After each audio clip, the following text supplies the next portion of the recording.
Hello, I'm Jonathan Green. I'm the Director of Fitness to Practice at the General Dental Council. And I'm Matthew Hill. I'm Director of Strategy at the General Dental Council.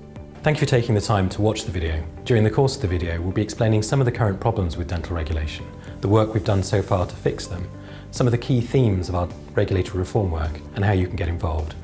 And that's what shifting the balance, a better, fairer system of regulation is all about. So Matthew, what is the problem? Well look, we've made huge improvements in the way we run our processes over the last year or 2 years or so. But our processes are pretty old-fashioned, they're pretty clunky, they're based on legislation from 1984, and even that was based on Victorian legislation. Now a lot has happened in the last 100 years in healthcare. There's a completely different relationship between healthcare professionals and patients, huge changes in technology. We've started to build services around patients. That's all acted to create a different set of expectations around healthcare. And the systems that we're operating just really haven't kept pace with that change in expectations. So we're not meeting expectations, our processes can sometimes be very stressful and oppressive for the profession, and actually they're pretty expensive.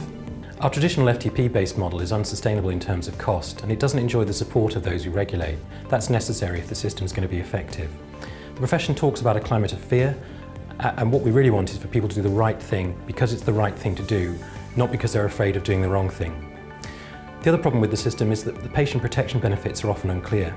We also spend a huge amount of time on enforcement and too little on prevention, and we don't do enough to identify and spread learning from the data we have and that our partners also hold.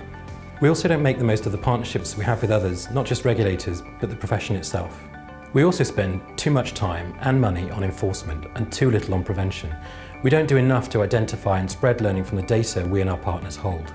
So all this means we're going to have to change the system to make it better, fairer, more proportionate and more agile. And because we can't bank on legislative change anytime soon, we're going to have to do this by building collaboration and partnerships with the many bodies across the system that can influence professional behaviour.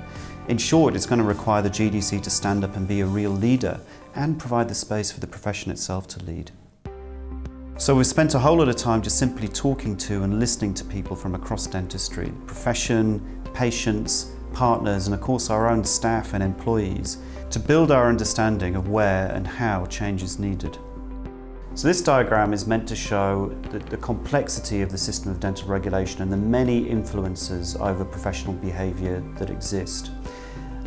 This big blue arrow across the middle represents distance from the GDC, and it shows that the GDC is just the final link in what is quite a long chain. If you look at the left-hand side of the arrow, we've got this box called upstream, and this is really about all the things that we can do to support the profession and help the profession better understand the obligations it's under and the standards we expect it to meet. So we talk about things like embedding the standards, we talk about good practice, we talk about education, continuing professional development, and just actually our communications and engagement with the profession, how we make common cause to deliver really good quality services for patients.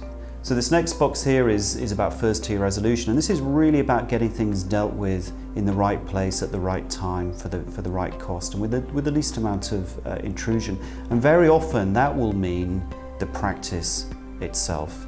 Sometimes it will mean local professional networks and peer support, but the idea is that we've got to join up to find ways to get things dealt with by the right tools and the right people.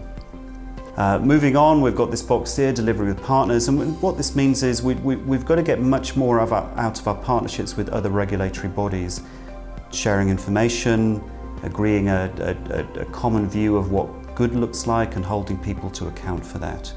And then finally, at the end, this is the business end of the arrow. This is the GDC. This is where our very serious powers relating to fitness to practice come in. And this is, of course, where we hold all the levers. Much of what I've talked about so far has been about areas where the GDC either shares levers or where the levers are pulled by others. When we get to the GDC, of course, it's within our gift to change. And that's where we're talking about being really much clearer about the serious nature of fitness to practice. Now, looking elsewhere in this diagram, the red arrows across the bottom are some examples of things that, all else being equal, will tend to increase the pressure on complaints. And again, all things being equal, the greater the volume of complaints, the more cases end up at the GDC, and that means more cost, frankly. The arrows across the top are examples of things that move in the opposite direction. So it's better complaint handling in the practice, it's better relationships with partners, improved education, CPD. And if we get those right, that should exert pressure in the opposite direction and reduce cases flowing into the GDC. And then we have an arrow across the top going from right to left, which is meant to signify that we need to make sure our system of regulation is a learning system, that we're doing as much as we can to extract data and information from what we know is happening and feeding that back to the profession so it is better equipped to take a lead itself in preventing harm. And of course, this is what Shifting the Balance is really all about, and we'll be setting out our ideas in the 4 broad areas of moving upstream, first-tier resolution, working better with partners, and refocusing fitness to practice.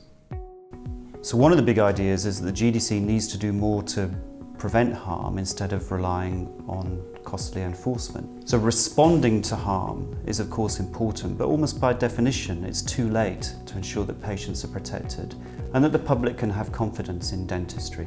So a big part of that will be changing our relationship with the profession.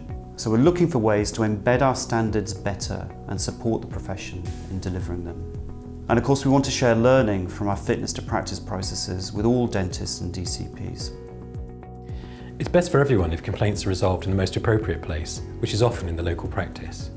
We want to work with the profession and our partners to ensure that feedback is dealt with in the practice, to ensure that customer care issues are resolved within the practice, and that complaints are resolved as close to the practice as possible. Improving how we signpost patients will help, and we also want to explore ways to provide an independent complaints resolution service where complaints cannot be resolved within the practice. So working with partners, well, we want to work better with partners, both to prevent issues arising in the first place and handling them effectively when they do. And a good example of this is the NHS Concerns work that we've done, which we launched in 2016 after a successful pilot. This initiative sees the GDC taking complaints that it's aware of and passing them back to the local NHS body, which is better placed to deal with the complaint. And this way of working gives us the model for ensuring that complaints are handled by the most appropriate body. And the GDC is looking at ways that this can be rolled out more widely. This means that the patient is not left high and dry and is helped by the body that is best placed to handle their complaint. What we've been talking about so far is really what happens before the issue arrives at the GDC. Making that better will involve building partnerships across the system because the GDC doesn't hold all the levers. But there is one part of the system where the law puts the GDC in control, and that's how we use our fitness to practice powers. FTP is important because it gives us access to tools to manage serious risk. But we need to make sure that we're only using those tools where they're the best ones for the job. Very often it will mean letting others, for example other regulators, the profession itself, use less intrusive mechanisms to deal with less serious risks. And to help make that work, we need to restate to ourselves and to others, the profession, patients and the public at large, that impaired fitness to practice means serious shortcomings in competence or conduct that puts individual patients at risk or seriously undermines public confidence in dentistry. Our job is to protect patients and to protect public confidence in dental services from serious risk. Anything short of that, and we need to let others do their job. And it's really important to recognise that the GDC can't do this alone. Firstly, we'd like your thoughts and ideas, and you can share these with us by responding to the consultation on our website. But we also need to work together with you to implement the plans we've set out here. We'll continue involving you throughout the consultation and beyond, but in the meantime, if you've got any questions, you can email shiftingthebalance@gdc-uk.org. Thank you for watching the video. Thanks.